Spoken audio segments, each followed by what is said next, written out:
พระองค์ทรงรู้แต่ไอสไตล์ไม่รู้เหมือนมองไม่เป็นวิทยาศาสตร์ไม่อาจพิสูจน์ประเด็นพระองค์ทรงเห็นเพราะอยู่ในยานชั้นสูงรู้แจ้งแจ่มชัดการเปลี่ยนแปลงยิ่งนักกฎการไตรลักษณ์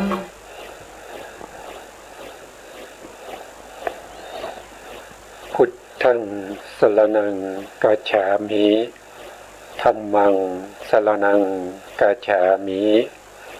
สังฆังสรณังกัจฉามิกราบนมัสการพระมหาเถระ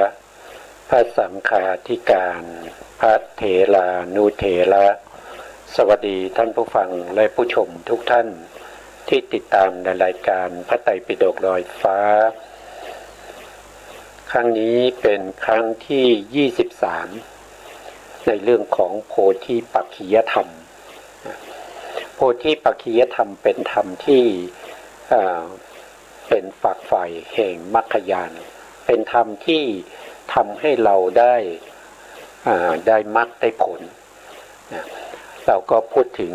โพธิปักขิยธรรมมาจนถึงครั้งที่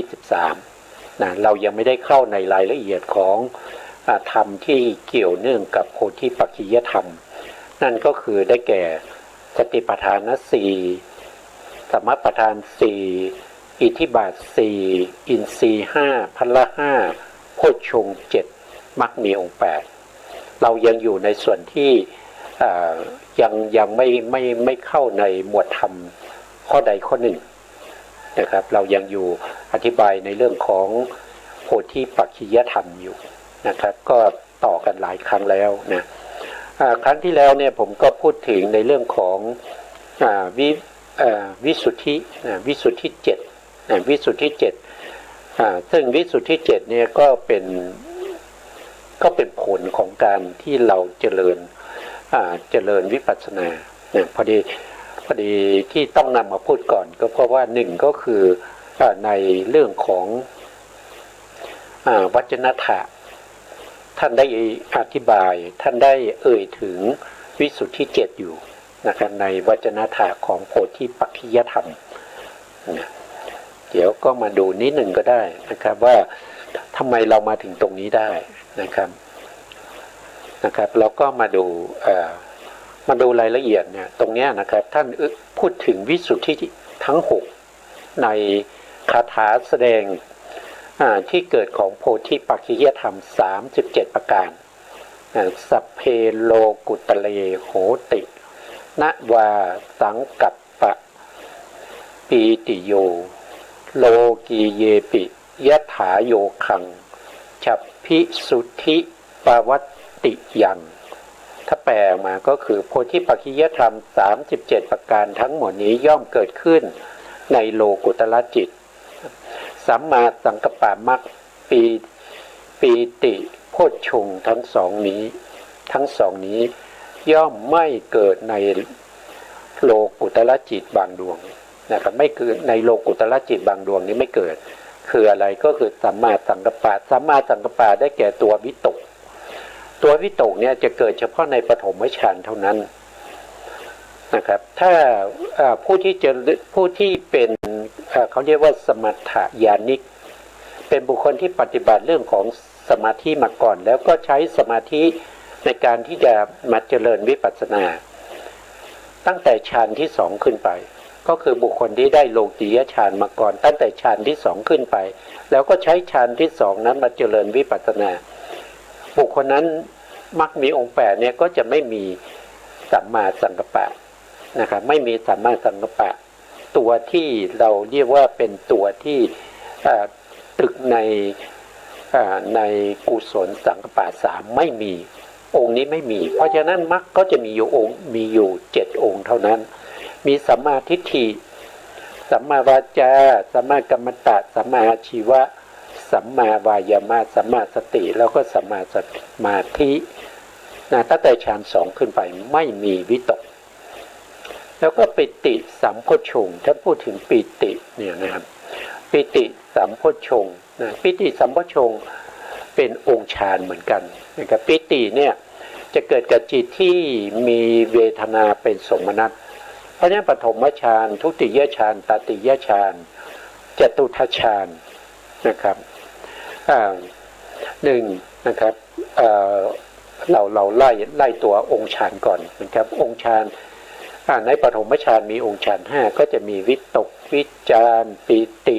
สุขเอกคตามีอยู่5องค์พอขึ้นทุติยฌานเนี่ย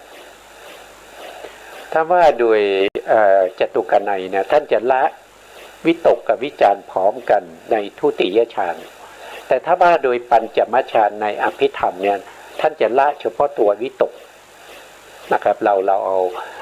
เอาอภิธรรมนะพอขึ้นชั้น2ในละวิตกนะครับพอขึ้นชั้น3ในละวิจารพอขึ้นชั้น2ละวิจารนะครับขึ้นชั้น3นี้ก็ละปิติชั้น3ละปิตินั่นแสดงว่าฌานที่3ไม่มีปิติปิตินี่เป็นองค์หนึ่งในโพธิปัจจยธรรม37ประการเพราะฉะนั้นถ้าใครที่ได้สมาธิในฌานที่3ในฌานที่3ในอภิธรรมมาเจริญวิปัสสนาโดยใช้ฌาน3เป็นบาทในการเจริญวิปัสสนา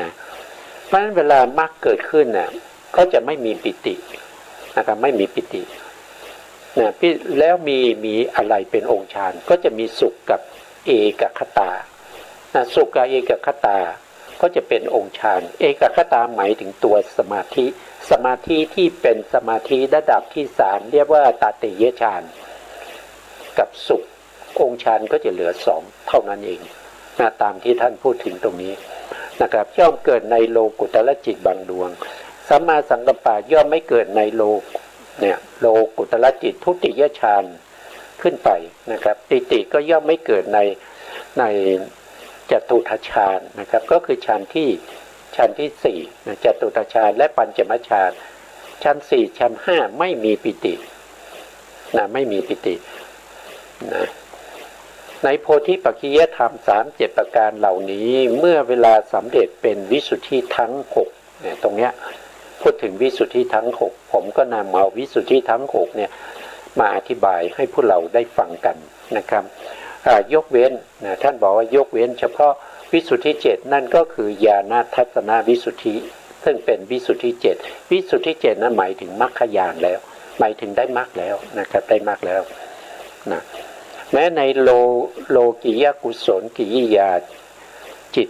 ก็ย่อมเกิดขึ้นตามที่ประกอบได้นะตามที่ประกอบได้ก็คือถ้าเป็นโลกิยฌานนะครับของติเหตุกะปุถุชนแล้วก็พระอริยบุคคลเบื้องต่ำ3คือโสดาบันสกทาคามีอนาคามีนะถ้าได้ฌานเนี่ยถ้าขึ้นชั้น2ก็ไม่มีวิตกไม่มีสัมมาสังกัปปะนะครับถ้าขึ้นชั้น3ก็ไม่มีปิติตามที่ท่านได้อธิบายตรงนี้ทำไมมีกิริยาด้วยและกิริยาก็เป็นจิตของพระอรหันต์นะครับสมมติว่าพระอรหันต์เนี่ยท่านได้เป็นพระอรหันต์โดยการไม่ได้ทำสมาธิมาก่อนเจริญวิปัสสนาโดยตรงเรียกว่าเป็นสุขวิปัสสกะนะครับเจริญเฉพาะในส่วนที่เป็นวิปัสสนาไม่เจริญสมาธิมาก่อนไม่ได้ฌานมาก่อนท่านก็ปฏิบัติไปจนท่านได้เป็นพระอรหันต์นะได้เป็นพระอรหันต์แล้วตอนหลังเนี่ยท่านได้เป็นพระอรหันต์ท่านก็อยากจะได้โลกิยฌานนะครับทำไมอยากจะได้โลกิยฌานพระอรหันต์นะทำไมอยากจะได้โลกิยฌานเพราะว่าพระอรหันต์เนี่ยที่จะเข้าเขาเรียกว่านิโรธสมาบัติก็คือการที่เข้าสู่นิพพานคล้ายๆกับว่าท่านปรินิพพานแล้วก็คือไปสู่ความสุขในนิโรธสมาบัตินิโรธสมาบัติต้องใช้กำลัง2อย่างนั่นก็คือกำลังของฌานที่เป็นโลกิยฌานต้องได้ถึงสมาบัติ8นะครับต้องได้ถึงสมาบัติ8แล้วก็ได้มรรคอย่างน้อยๆต้องเป็น อนาคามีมรรคขึ้นไปนะแต่ท่านได้เป็นพระอรหันต์แล้วท่านนี้ได้เป็นพระอรหันต์แต่ท่านไม่เคยเจริญเรื่องของสมาธิมาก่อน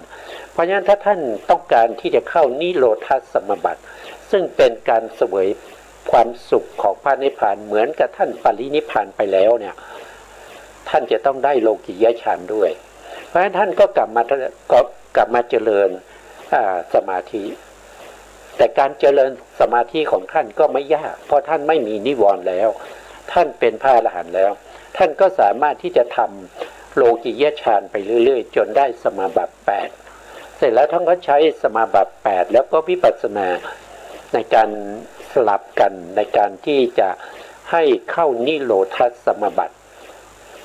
นะครับเข้าฌาน1ออกจากฌาน1แล้วก็เจริญวิปัสสนานะครับเจริญวิปัสสนาแล้วก็ออกจากวิปัสสนาเข้าฌาน2อย่างนี้ทำไปเรื่อยๆทำไปเรื่อยๆจนถึงอากินจัญญาเยตนาฌานก่อนที่ท่านจะเข้านิโรธสมาบัติเนี่ยหรือก่อนที่จะเข้า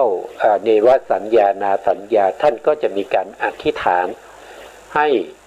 นิโรธสมาบัติเกิดขึ้นนะครับมีการอธิษฐานให้นิโรธสมาบัติเกิดขึ้นมีการอธิษฐานว่าถ้าคณะสงฆ์เนี่ยต้องการพบตัวก็จะให้ออกมาทันนะครับแล้วก็อธิษฐานอัฏฐบริขารของท่านเนี่ยอย่าให้ได้เป็นอันตรายไม่ว่าจะเป็นอัคคีภัยวาตภัยอุทกภัยหรือโจรภัยทั้งหลายเนี่ยอัฏฐบริขารของท่านจะไม่เป็นอันตรายแล้วท่านก็ยังจะต้องตรวจสอบดูว่าท่านจะมีอายุครบ7วันหรือเปล่านะครับจะมีอายุครบ7วันหรือเปล่าถ้าไม่มีอายุไม่ถึง7วันนี้ท่านจะไม่เข้านิโรธสมาบัติเพราะการเข้านิโรธสมาบัตินี้เขาจะเข้า7วันนะครับสมัยพุทธกาลมีข้อหนึ่งนั่นก็คือถ้าพระพุทธองค์เรียกหาจะต้องออกจากนิโรธสมาบัติให้ทันเวลานะการที่พระอรหันต์นั้นท่านต้องการเข้านิโรธสมาบัติก็เพราะว่าความเป็นอยู่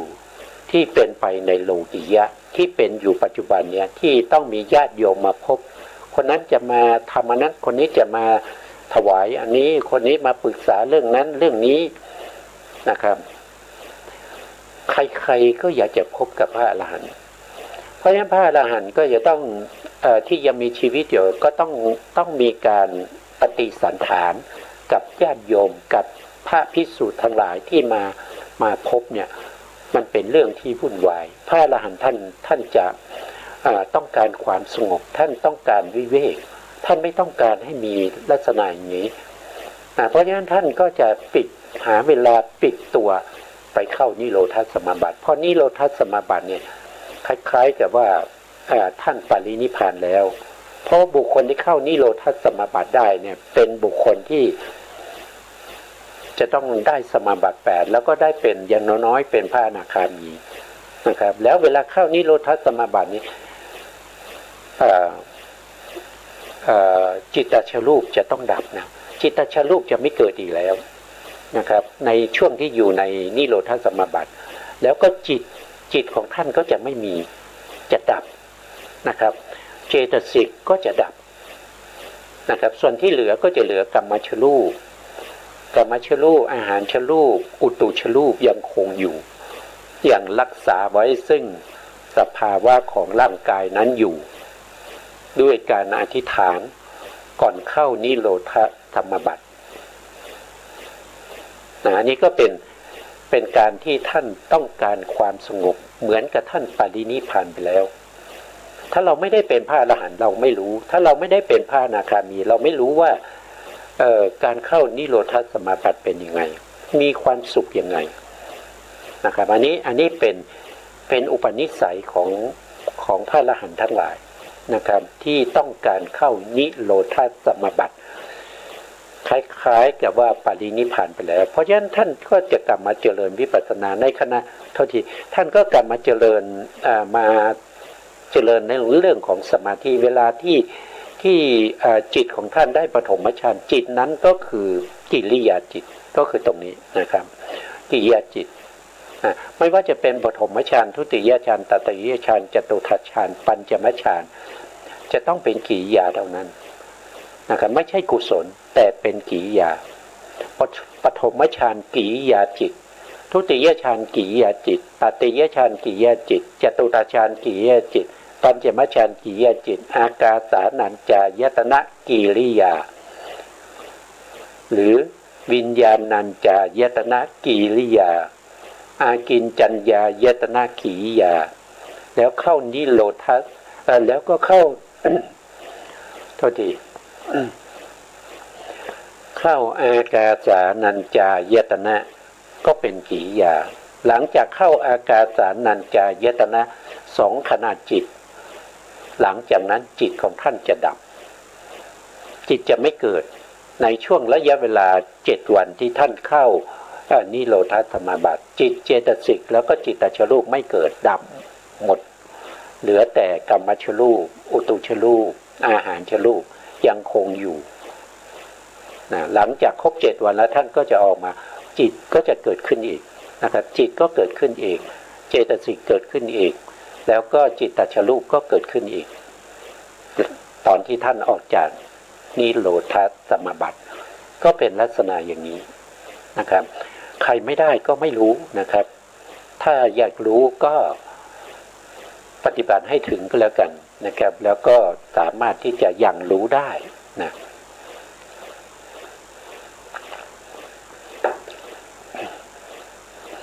ครับอันนี้ก็เป็นรายละเอียดที่ได้พูดถึงวิสุทธิทั้ง6ผ่านไปแล้วนะครับอันนี้ก็เป็นที่มาที่ผมจะต้องพูดถึงวิสุทธิทั้ง6นะครับเป็นเหตุเป็นปัจจัยให้ได้พูดถึงตรงนั้นนะทีนี้เราก็จบในเรื่องของวิสุทธิที่6แล้วนะที่6นะครับทีนี้ในเราก็มาดูสไลด์นิดนะครับ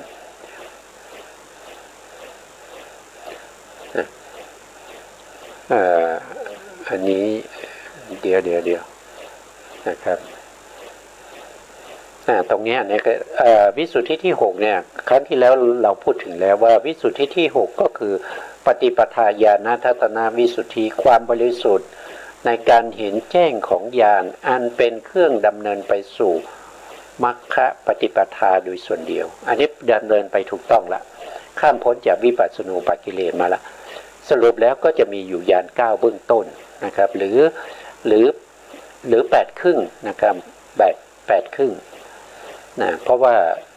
อุทยพยญาณนี่มีอยู่2นั่นก็คือตาลุณะอุทยพยญาณกับภารวะอุทยพยญาณถ้าเป็นปฏิปทาญาณทัศนวิสุทธิก็เอาเฉพาะในส่วนที่เป็นภารวะอุทยพยญาณนะครับพอพูดถึงตรงนี้ผมก็จะขยายความเรื่องของ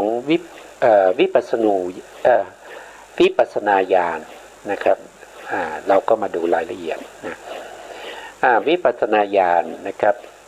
มีอยู่ทั้งหมด16นะครับวิปัสสนาญาณ16หรือบางครั้งก็จะเรียกว่าเป็นโสรัสญาณนะครับมีอยู่16ขั้นตอนด้วยกัน16ขั้นตอนนี้เป็นผลนะเป็นผลที่เราปฏิบัติเรารู้ว่าเราจะได้ญาณ1ญาณ2ก็ดูจากวิปัสสนาญาณทั้ง16ท่านว่ายังไงก็ดูรายละเอียดนะครับปัญญาหรือญาณในวิปัสสนาปัญญาที่นับเข้าในวิปัสสนาหรือที่จัดเป็นวิปัสสนาคือเป็นความรู้ที่ทำให้เกิดความเห็นแจ้งความเข้าใจสภาวะของสิ่งทั้งหลายตามความเป็นจริงคำว่าปัญญานะครับปัญญาตรงนี้เนี่ยในพระพุทธศาสนาเนี่ยก็มีหลายในนะครับเรื่องของปัญญานี่มี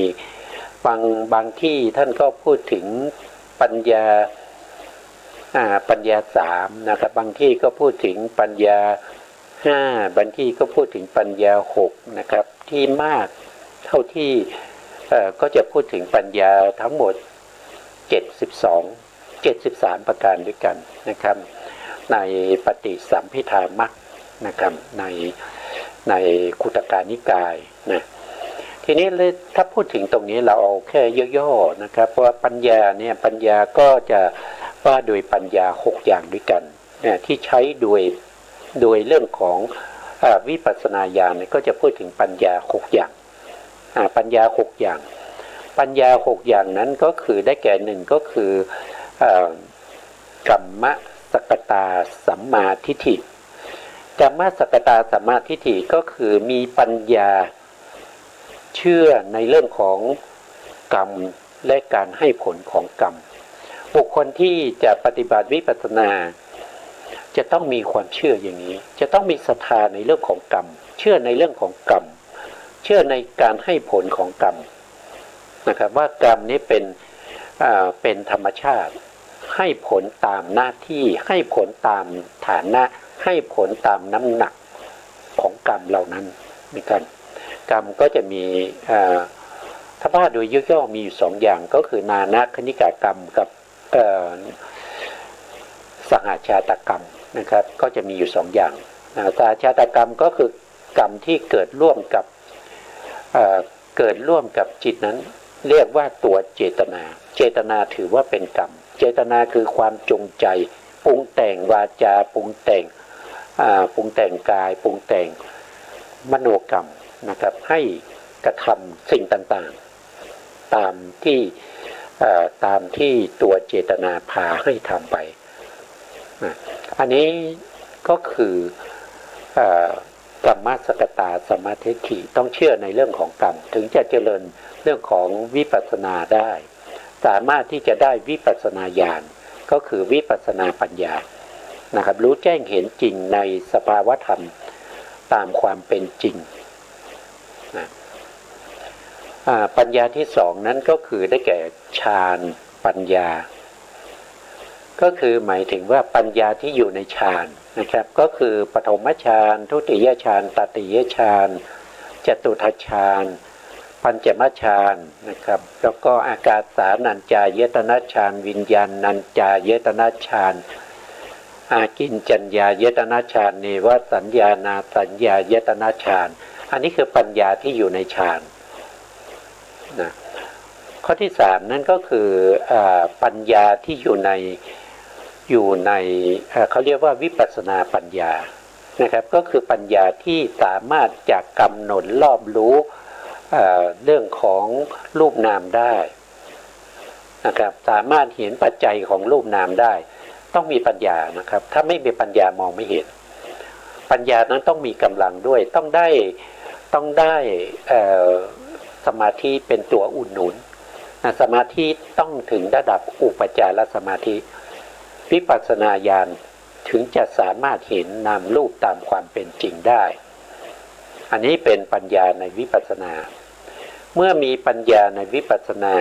ข้อที่4ท่านก็จะได้ปัญญาในมรรคในมรรคจิตปัญญาที่อยู่ในมรรคจิตที่ทำหน้าที่สัมมาทิฏฐินะครับทำการประหารอนุสัยกิเลสอันนี้ก็คือตัวปัญญาที่อยู่ในมรรคคือข้อที่4นะครับข้อที่5ก็คือปัญญาที่อยู่ในผลจิต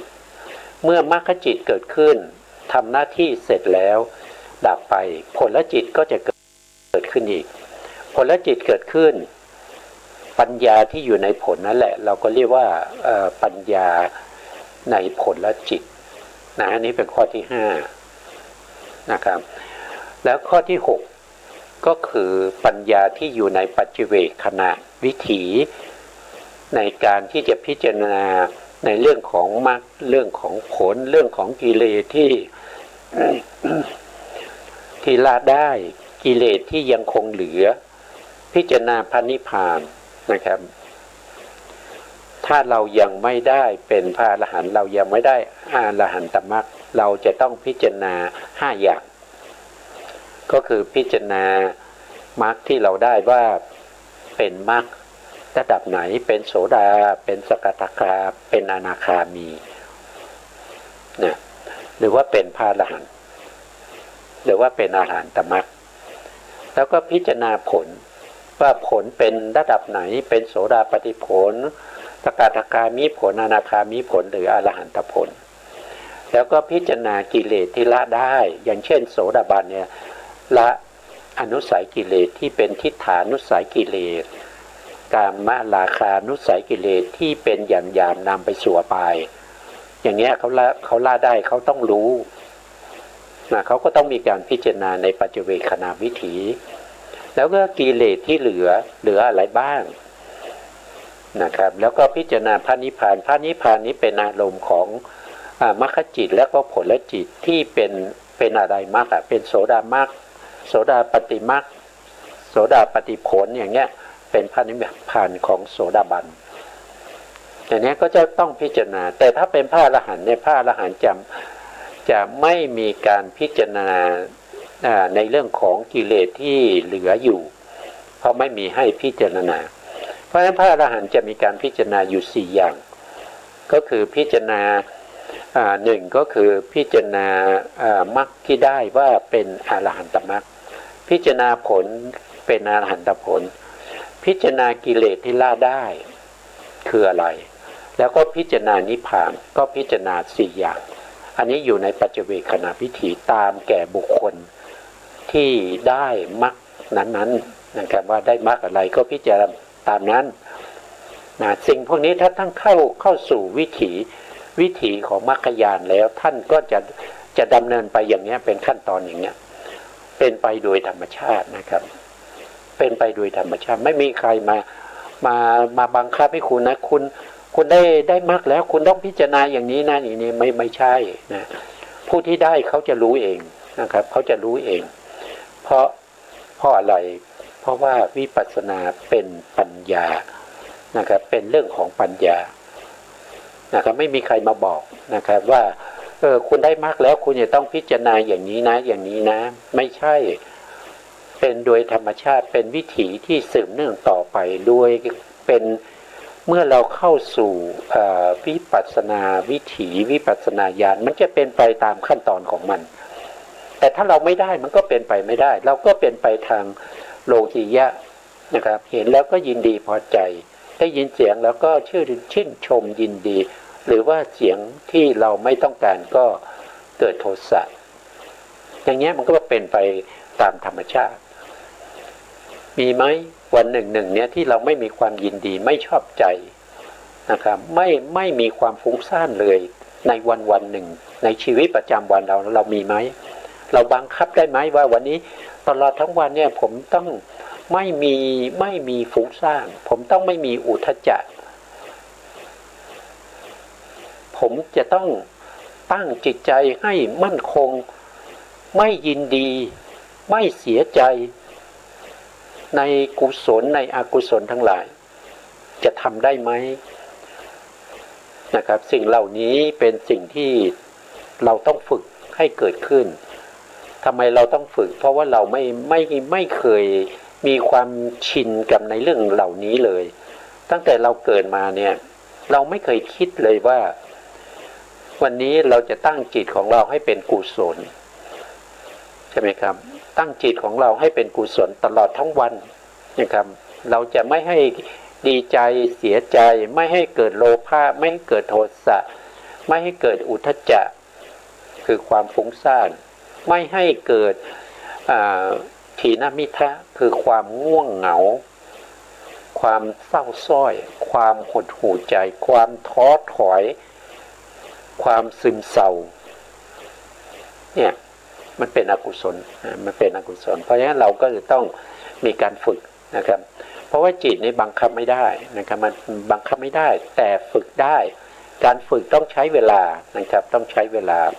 ขึ้นอยู่กับความสามารถขึ้นอยู่กับวิริยะความอดทนแล้วก็สติปัญญาบารมีที่มีมาแต่ในอดีตที่จะเป็นมูลเป็นที่อิงอาศัยของกุศลธรรมที่จะเกิดขึ้นใหม่ๆต่อไปนี่ก็เป็นปัญญาในปัญญาทั้ง6นะครับมีอะไรบ้างก็มี1กัมมะสกตาสัมมาทิฏฐิ2ก็คือฌานปัญญาก็คือปัญญาที่อยู่ในฌาน ผู้ไม่มีปัญญาไม่สามารถได้ฌานนะครับไม่สามารถได้ปฐมฌานนะไม่สามารถได้ปฐมฌานขึ้นไปไม่ได้ต้องมีปัญญาสามก็คือปัญญาในวิปัสสนาปัญญาผู้ไม่มีปัญญาก็ไม่สามารถได้วิปัสสนาญาณอันที่สี่ก็คือมรรคปัญญาที่อยู่ในมรรคห้าก็คือปัญญาที่อยู่ในผลปัญญาในผลและจิตหกก็คือปัจเจเวคขณาญาณอันนี้เป็นปัญญานะครับเป็นปัญญาที่เราพูดถึงปัญญาหรือญาณในวิปัสสนาก็คือพูดถึงปัญญาในข้อที่สามก็คือวิปัสสนาปัญญานั่นเองวิปัสสนาปัญญาข้อที่สามนะครับต่อไปนะครับการรู้ตามความเป็นจริงก็จะมีขั้นตอนอยู่นะครับเป็นวิปัสสนาเนี่ยมีขั้นตอนอยู่ขั้นตอนที่หนึ่งก็คือนามรูปปริเฉทญาณนามรูปปริเฉทญาณก็คือปัญญาที่กำหนดรู้เห็นรูปนามตามความเป็นจริงที่แท้จริงโดยกำหนดรอบรู้ลักษณะที่จตุกะของรูปและนามลักษณะที่จตุกะนี้บางครั้งเราก็เรียกว่าวิเศษลักษณะบางครั้งก็จะเรียกว่าเป็นสภาวธรรมที่เราพูดโดยส่วนมากเนี่ยจะพูดว่าสภาวธรรมแต่ที่เราพูดเนี่ยเรารู้ไหมว่ามันหมายความว่าอย่างไรอะไรคือสภาวธรรมบางท่านก็รู้บางท่านก็ไม่รู้นะครับผู้รู้ก็ถือว่าท่านมีปัญญานะครับส่วนผู้ที่ไม่รู้ก็จะต้องพยายามให้รู้นะครับให้รู้พยายามที่จะต้องทำให้รู้จะต้องมีการฝึกให้รู้นะครับอะไรคือสภาวธรรมนะครับท่านบอกว่าคำว่าวิเศษลักษณะสภาวธรรมเนี่ยก็คือได้แก่ก็คือว่ายังไงลักษณะเนี่ยก็คืออะไรล่ะก็คือมันเป็นเครื่องหมายเป็นเครื่องกำหนดให้เรารู้ได้ว่ารูปนี้เนี่ยที่เราเรียกว่าเป็นรูปเนี่ยมันมีเครื่องหมายมีลักษณะมีอะไรที่บ่งบอกให้เรารู้ว่ามันเป็นรูปอันนั้นก็คือลักษณะนะครับลักษณะหรือวิเศษลักษณะหรือสภาวธรรมอย่างเช่นดินธาตุดินเนี่ยที่เรียกว่าปฐวีธาตุเนี่ยธาตุดินเนี่ยนะในร่างกายของเราที่มีธาตุเนี่ยมันจะมีอยู่สี่ธาตุเป็นหลักนะครับจริงๆแล้วมันมีมากกว่านั้นแต่ตัวที่เป็นหลักจริงๆก็จะมีสี่ธาตุที่เราเรียกว่ามหาพุทธรูปสี่มหาพุทธรูปสี่ก็จะขึ้นต้นด้วยธาตุปฐวีธาตุก็คือธาตุดินเรารู้ได้ยังไงว่าอันนี้คือธาตุดินก็รู้จากวิเศษลักษณะหรือสภาวธรรมหรือเครื่องหมายเครื่องบ่งบอกเครื่องกำหนดให้รู้ว่าอันนี้คือธาตุดินอันนี้คือข้อที่หนึ่งนะครับเดี๋ยวเราไปดูรายละเอียดแต่ตอนนี้เอาว่าตรงนี้ให้จบก่อนนะครับอันที่สองนอกจากเรารู้เครื่องหมายรู้ลักษณะกำหนดว่าสิ่งไหนเป็นรูปนะครับสิ่งไหนเป็นรูปหรือปฐวีเนี่ยเขาเป็นรูปใช่ไหมเขาเป็นปฐวีนี่เป็นรูปนะไม่ใช่เป็นนามเป็นรูปทำไมรู้ว่าเป็นรูปก็เพราะว่าธาตุดินนี้เป็นสภาวะธรรมที่ไม่รู้อารมณ์ธาตุดินนี่เป็นสภาวะที่ไม่รู้อารมณ์ถ้าเป็นนามเนี่ยเขาจะรู้อารมณ์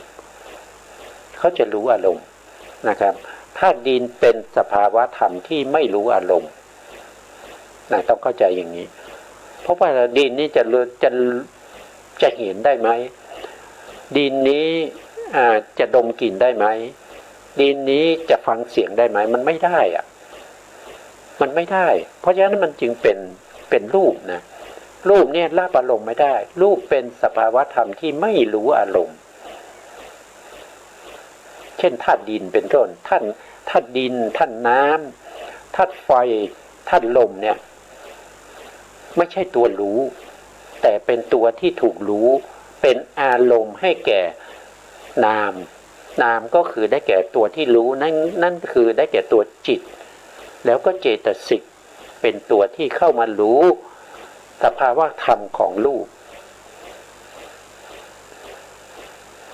เราต้องเข้าใจสภาวะตรงนี้ก่อนนะครับว่าดินเป็นสภาวะที่ไม่รู้อารมณ์แต่ดินนี้เป็นสภาวะให้จิตรู้ได้ให้เจตสิกรู้ได้เพราะนั้นตัวรู้นี่คือนามธรรมตัวไม่รู้เป็นรูปธรรมเมื่อรู้สภาวะรู้เครื่องหมายรู้ลักษณะกำหนดให้รู้ว่าอันนี้คือธาตุดินอันนี้คือดินแล้วก็ต้องรู้ต่อไปว่าเมื่อธาตุดินเกิดขึ้นเนี่ยธาตุดินเนี่ยเขาทำกิจอะไรอันนั้นก็คือเรียกว่ากิจจรสนะครับกิจจรสเมื่อมีธาตุดินเนี่ยธาตุดินเนี่ยที่เกิดขึ้นเนี่ยไม่ใช่เกิดขึ้นเฉยๆลอยๆเขามีหน้าที่เขามีกิจ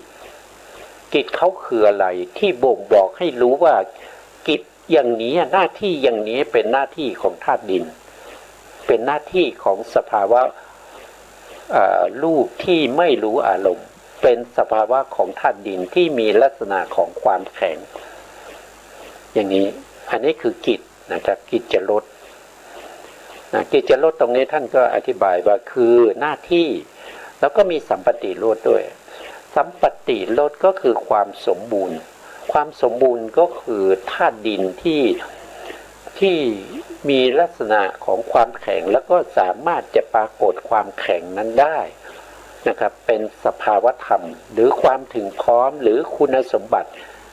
สัมปติโลดเนี่ยคือคุณสมบัติของธาตุดินเขามีคุณสมบัติอย่างไรอันนี้ก็ต้องรู้เพราะฉะนั้นต้องมีปัญญานะครับต้องมีปัญญาต้องใช้ปัญญาถ้าไม่มีปัญญาเราไม่สามารถรู้ได้ว่าลักษณะของรูปนี้มีหลายอย่างใช่ไหมครับไม่ใช่จะมีเฉพาะธาตุดินอย่างเดียวนะครับก็มีทั้งรูปที่เป็นมหาพุทธรูป4แล้วก็อุปไทยรูปอีก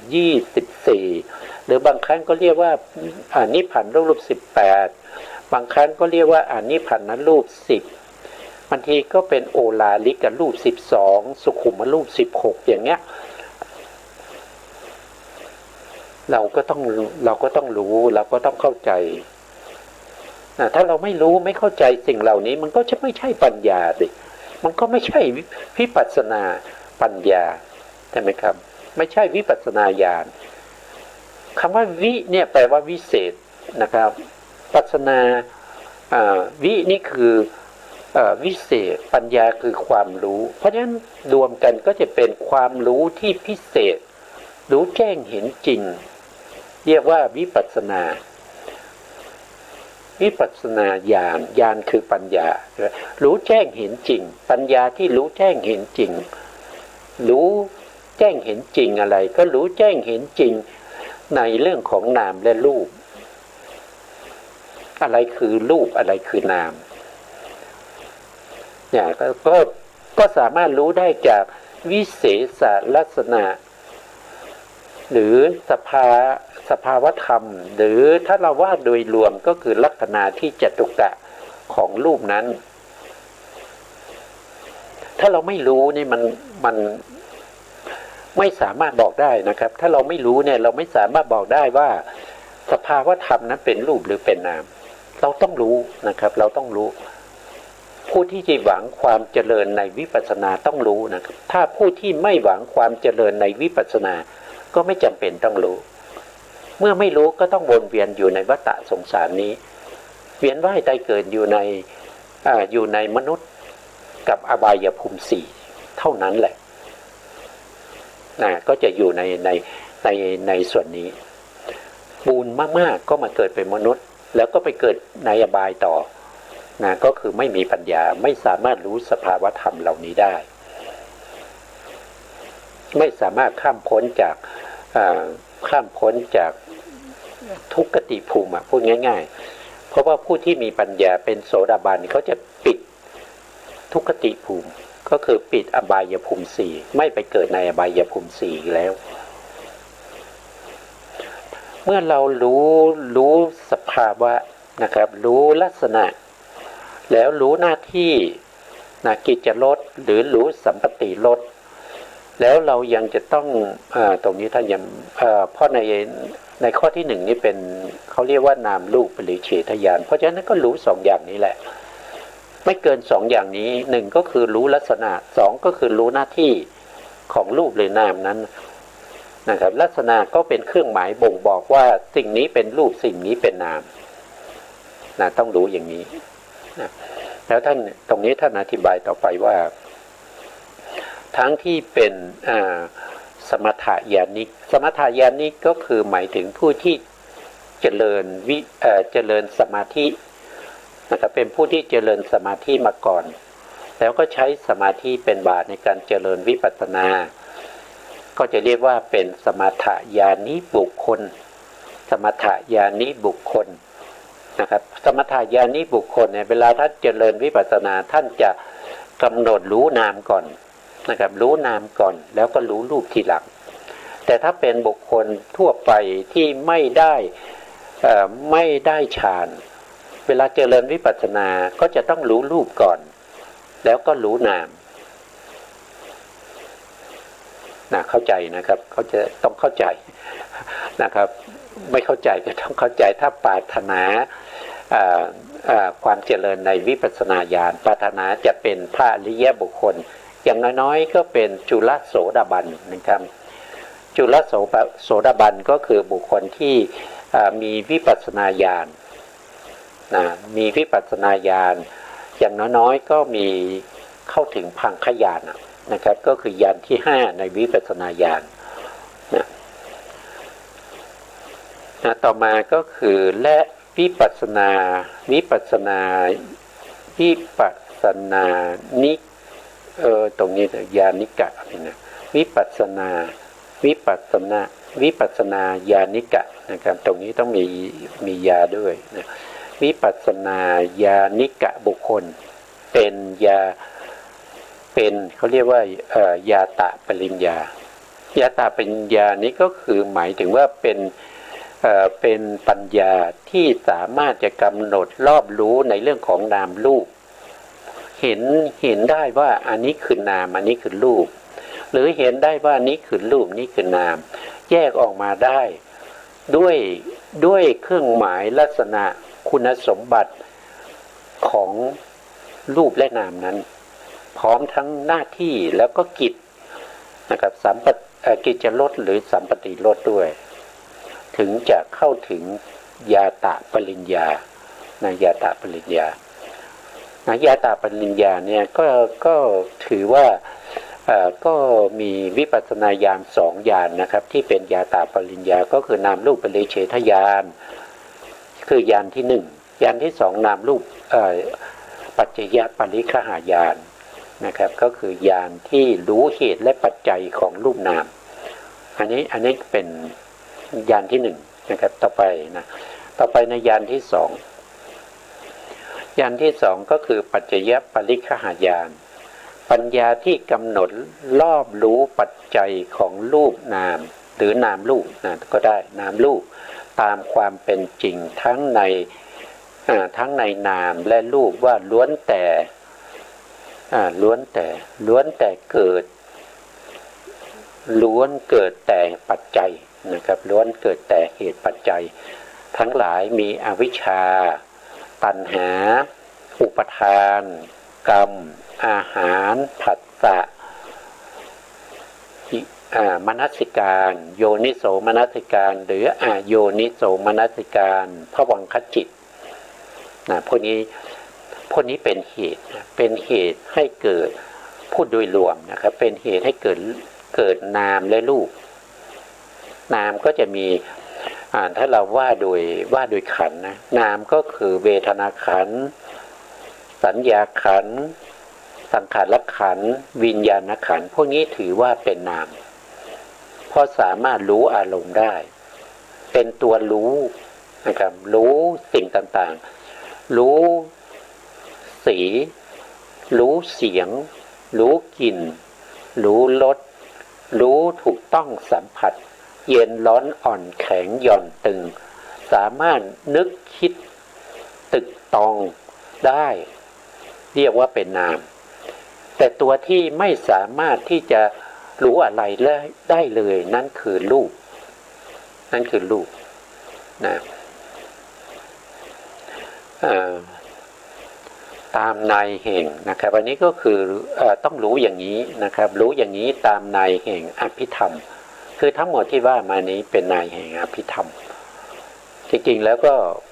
ปะปนกันนะครับโดยส่วนมากก็มาจากพระอภิธรรมนะครับแล้วก็ในแห่งปฏิจจสมุปบาทในแห่งปฏิจจสมุปบาทนั้นก็คือเป็นสภาวธรรมที่สืบเนื่องกันไปนะครับในวัฏสงสารนะครับในอวิชชาคือความไม่รู้เป็นปัจจัยให้เกิดสังขารอย่างเงี้ยสังขารเป็นปัจจัยให้เกิดวิญญาณเป็นปัจจัยให้เกิด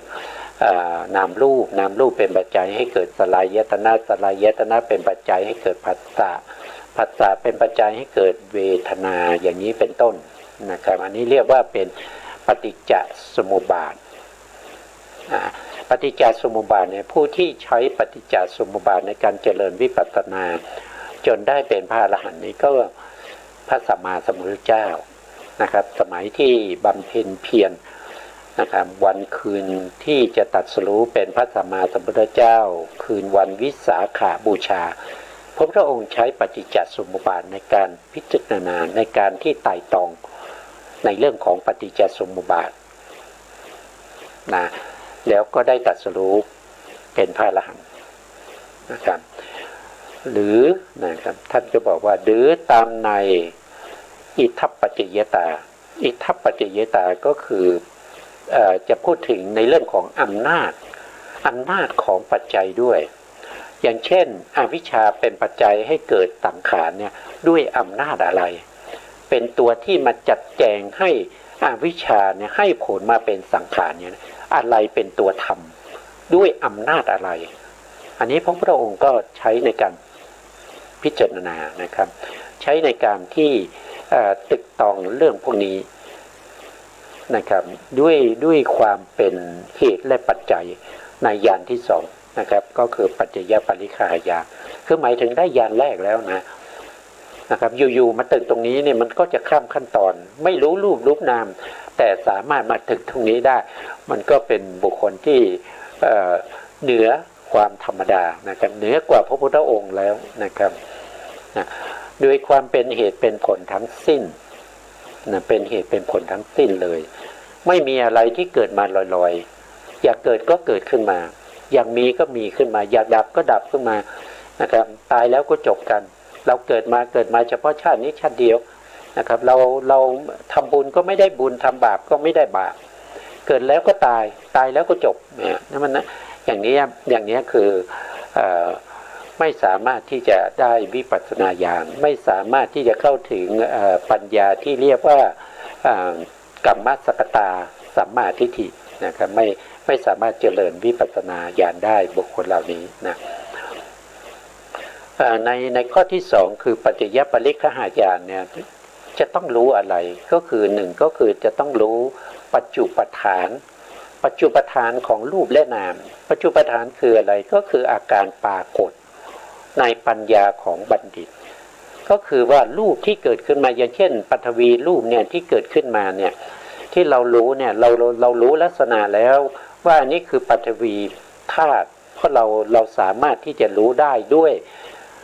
อะไรด้วยกายสัมผัสปฐวีธาตุนี้รู้ได้ด้วยกายสัมผัสนะไม่ใช่รู้ได้ด้วยตานะตานี่ไม่สามารถที่จะเห็นปฐวีธาตุได้นะตาเห็นเนี่ยเห็นเฉพาะสีเท่านั้นเองนะครับเวลาฟังเสียงก็ฟังได้เฉพาะเสียงจะเอาหูเนี่ยไปฟังปฐวีเนี่ยไม่ได้ปฐวีรู้ได้ด้วยการกระทบสัมผัสกับกายปฐวีที่มากระทบนั้นเป็นอารมณ์ปฐวีที่มากระทบเป็นอารมณ์เราก็จะเรียกว่าเป็นปฐวีโพธพารมณ์กระทบกับกายประสาทเป็นรูปหนึ่งที่กระทบกับโพธพารมณ์ได้กายประสาทกระทบกับปฐวีโพธพารมณ์เมื่อกระทบกันแล้วทำให้ภวังคจิตหวั่นไหวเพราะภวังคจิตหวั่นไหวเป็นเหตุเป็นปัจจัยให้เกิดจักขูวิญญาณเป็นเหตุเป็นปัจจัยให้เกิดกายวิญญาณที่อาศัย กายวัตถุกายประสาทเกิดขึ้นมารู้ความแข็งเนี่ยมันก็จะเป็นลักษณะมันจะเป็นอย่างนี้เมื่อรู้ว่าสิ่งนี้คือแข็งพอรู้แข็งเนี่ยเขาก็จะรู้ต่อไปโอ้นี่คือธาตุดินนะพอลักษณะอาการเครื่องหมายบ่งบอกว่าความแข็งนั้นเป็นของปฐวีธาตุคือธาตุดินเขาจึงรู้ว่าอันนี้คือธาตุดินเมื่อรู้ว่าอันนี้คือธาตุดินธาตุดินเป็นสภาวะที่ไม่รู้อารมณ์เพราะฉะนั้นธาตุดินก็เป็นรูปนะครับไม่ใช่น้ำเป็นรูปเนี่ยเขาก็จะรู้สืบต่อกันมาอย่างนี้ถ้าไม่รู้อย่างนี้เนี่ยมันก็ไม่สามารถรู้ได้ว่าอะไรคือรูปอะไรคือนามจำเป็นต้องรู้นะครับผู้ที่หวังความเจริญในวิปัสสนาญาณต้องรู้ถ้าไม่หวังความเจริญในวิปัสสนาญาณก็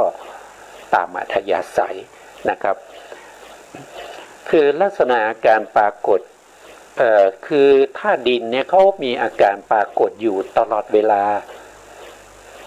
แต่เราไม่มีปัญญาเข้าไปรู้เรารู้ไม่รู้เขาก็ปรากฏอยู่แล้วแต่ปัญญาเราเข้าไม่ถึงเราจึงไม่รู้เราจึงฝึกให้ปัญญานี้สามารถเข้าถึงให้ได้เพื่อจะเข้าไปรู้อาการปรากฏของปฐวีที่มีอยู่แล้วที่มีอยู่ประจำแล้วเนี่ยอาการปรากฏนะครับเดี๋ยวเราก็ไปดูในลักษณะที่จตุกะอีกทีหนึ่งอาการปรากฏของธาตุดินคืออะไรนะเดี๋ยวเราไปดูนะตอนนี้เราอุบไว้ก่อนนะต่อไปนอกจากรู้อาการปรากฏแล้วรู้ปัจจุปฐานของธาตุแล้วก็ยังจะต้องรู้ปัฏฐฐานด้วยปัฏฐฐานก็คือรู้เหตุใกล้ให้เกิดอะไรให้เกิดธาตุดินนั้นให้เกิดปฐวีนั้นอะไรเป็นเหตุใกล้ให้เขาเกิดนี่ก็จะเรียกว่าเป็นปัจจยปริฆหายานปัจจยปริฆหายานในยานที่สองนี้ก็ยังจัดอยู่ในส่วนที่เป็นยาตะปริญญายาตะปริญญาเพราะฉะนั้นยาตะปริญญาก็คือยานที่หนึ่งกับยานที่สองนะครับตอนนี้ดูเวลาเหลือนิดหนึ่งนะครับเรามาดูตรงนี้นิดหนึ่งนะครับในเรื่องของลักษณะที่จตุกะของปฐวีธาตุนะครับหนึ่งก็คือกัขะละลักษณะมีความแข็งเป็นลักษณะอันนี้คือลักษณะเป็นเครื่องหมายเป็นเครื่องบ่งบอกให้รู้ว่าเป็นธาตุดินก็คือความแข็งนั่นเองสองก็คือปฏิฐานะรักษามีการทรงอยู่เป็นกิจกิจของเขาก็คือเขาต้องทรงอยู่เขาต้องเป็นที่อาศัยของธาตุอื่นๆก็ต้องทรงอยู่ธาตุอื่นเช่นธาตุน้ำก็ต้องมาเกาะอยู่ได้ธาตุไฟก็ต้องมาเกาะอยู่ได้ธาตุลมก็ต้องมาเกาะอยู่ในปฐวีธาตุเพราะปฐวีธาตุนี้ต้องทรงไว้ให้ธาตุทั้งสามอาศัยแล้วก็ให้ธาตุที่เหลือนอกนั้นที่เราเรียกว่าอุปัฏฐยรูปอาศัยด้วยอันนี้เป็นกิจของเขาเวลาเขาเกิดขึ้นนะครับต่อไปข้อที่สามสัมปติฉันนะปัจจุปฐานามีการรับไว้เป็นผลอันนี้ก็คืออาการปรากฏนะครับเนี่ยปัจจุปฐานนี่คืออาการปรากฏมีการรับไว้เป็นผลก็คือเวลาเข้ามาเกาะก็ต้องทรงไว้รับไว้นะครับเป็นผลนะครับแล้วก็ข้อที่สี่นะครับก็คืออาวาเสสะธาตุตยะปัฏฐฐานามีธาตุทั้งสามที่เหลือเป็นเหตุใกล้ก็คือว่าปฐวีธาตุดินก็อาศัยธาตุน้ำอาศัยธาตุไฟอาศัยธาตุลมธาตุทั้งสี่อาศัยซึ่งกันและกันนะครับตรงนี้ท่านบอกว่าธาตุทั้งสามนั้นเป็นเหตุใกล้ก็คือเป็นเหตุใกล้ให้ปฐวีธาตุเกิดนะเราก็ต้องรู้ลักษณะอันนี้คือลักษณะที่จตุกะของธาตุดินเพราะฉะนั้นเราต้องรู้อย่างนี้นะครับอย่างนี้ข้อที่หนึ่งกับข้อที่สองนี้เป็นนามรูปปริเฉทญาณเป็นนามรูปปริเฉทญาณส่วนข้อที่สามและข้อที่สี่ตรงนี้นะครับอันนี้ก็จะเป็นปัจจยปริฆหายานนะครับทั้งลักษณะที่จตุกะทั้งสี่ข้อเป็นยาตะปริญญาเป็นปริญญาขั้นที่หนึ่ง นี่ก็วันนี้ดูเวลาของเราก็หมดนะครับ เพราะฉะนั้นก็เราก็จะคืนเวลาให้ทางสถานีนะครับ